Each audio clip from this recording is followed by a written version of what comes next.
यहाँ पर उपस्थित सभी सम्मानित शिक्षकगण या सम्मानित छात्र सभी लोग का दिल से आभार प्रकट करना चाहता हूँ कि अमूल्य समय निकाल करके आप लोग यहाँ पर उपस्थित हुए और किस कार्य के लिए उपस्थित हुए ये सभी लोग को मालूम है। हम लोग एक अधिकारी बनने के लिए यहाँ पे एकत्रित हुए हैं। शिक्षक आपको बनाने के लिए और आप लोग अधिकारी बनने के लिए आए। देख करके खुशी होती है कि हमारे देश के युवा कुछ करना चाहते हैं, कुछ सोचते हैं, भविष्य में कुछ बनना चाहते हैं।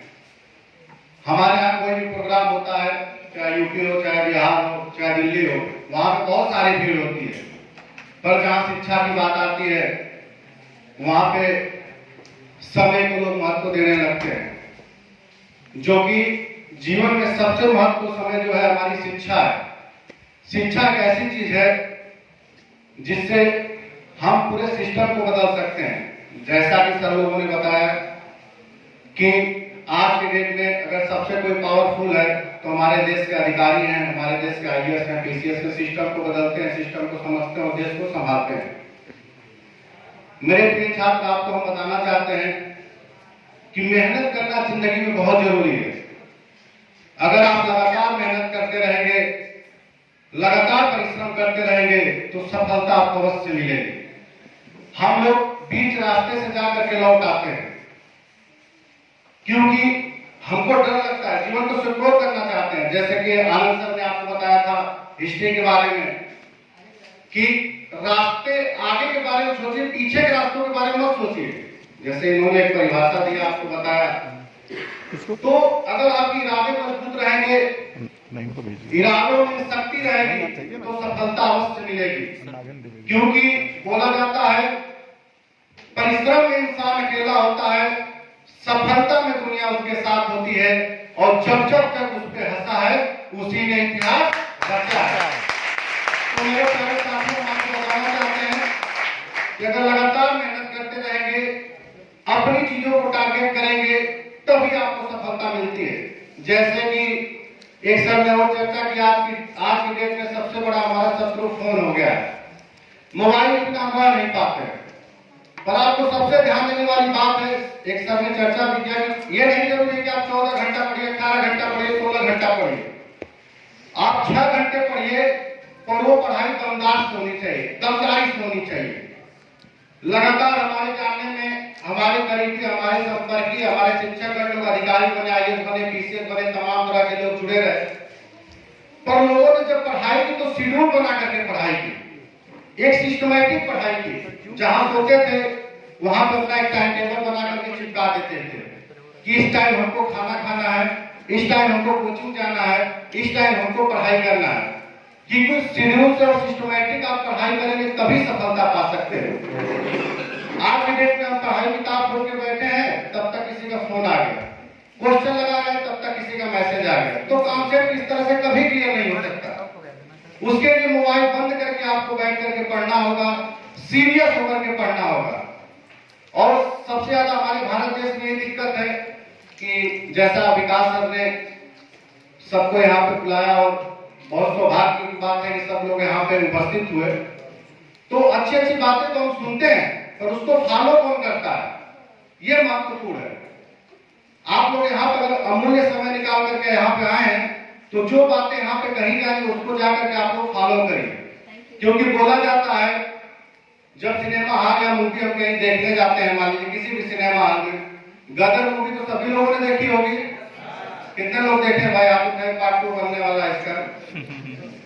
तो जब हम पिक्चर देखते हैं, तो जब वो सनी देओल जब मशीन उठाता है तो मानता सीट उखाड़ देता, मां हीरो है मां, क्योंकि अंदर की आपकी फीलिंग जाती है, आपके अंदर ऊर्जा आती है।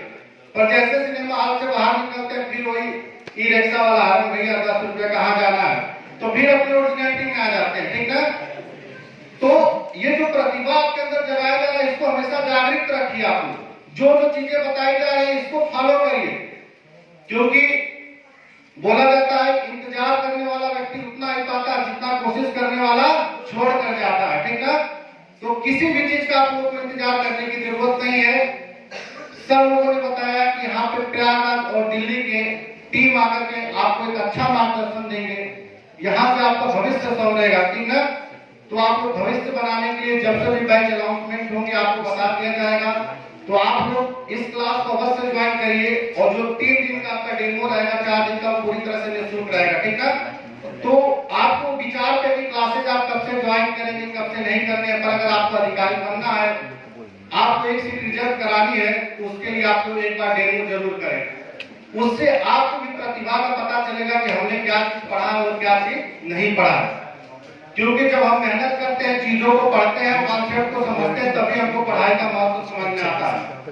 तो हमारे जितने भी साथी यहाँ पे हैं, सबसे अनुरोध है कि एक बार आप लोग जरूर क्लास करें और ज्यादा से ज्यादा संख्या में और सबको सजेस्ट भी करें।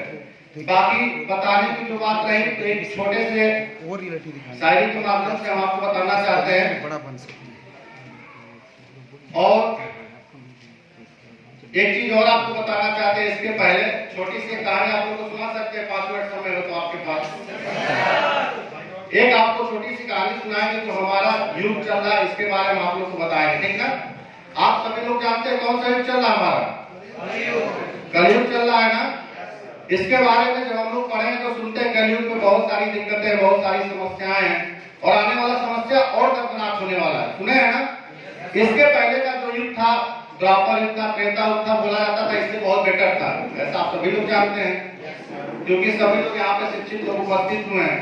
तो जब बोला जाता है कि द्वापर त्रेता युग बहुत अच्छा था, कलयुग में बहुत समस्या होने वाली है, तो एक बार तीनों लोग भाई मिले, द्वापर युग, त्रेता युग, बोले हमने तो अपना युग बहुत बढ़िया चलाया, तुम्हारे युग में बहुत दिक्कत होने वाली है।